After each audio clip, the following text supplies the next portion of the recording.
पनि आउट त भएको छ होइन सबै सिटीको नाम पनि लिन गाह्रो होला 11वटा त छ होइन अलमोस्ट चलेका अथवा नेपालीहरू भएका सिटीहरूमा आयोजना गर्नुभएको छ कति समय तपाईँ बस्नुहुन्छ डेढ महिनामा मेरो चाहिँ झन्डै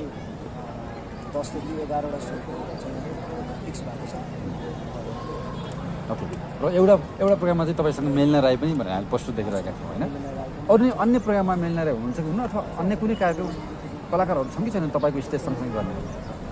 हुन्छ होला मलाई त अब सोध्दै हुनुहुन्थ्यो तपाईँ गर्नुहुन्छ कि गर्नुहुन्न अरूसँग भन्नुहुन्थ्यो अवश्य गरिन्छ किनकि हामी कलाकार हो होइन सबै मिलेर पाउनुपर्छ मिलेर गर्नुपर्छ मिलेर चाहिँ बाँडेर खानुपर्छ मनसा हो त्यो भन्नाले मलाई कसैसँग फ्री पनि छैन अब दुश्मनहरू गएर टुर हो अरूलाई राख्ने भने चाहिँ कुन ढङ्गले मिलिहाल्छ नि एक अर्काले सपोर्ट गरेर जाने हो होइन आज म यहाँ छु तल हुन सक्छु यो अर्को आउँछ होइन त्यो भन्नाले हामी कलाकारहरूमा चाहिँ सबभन्दा महत्त्वपूर्ण भनेको चाहिँ एक आपसमा मिल्नु चाहिँ ठुलो कुरो त्यही भएर म चाहिँ मिल्छु अरू मिल्नु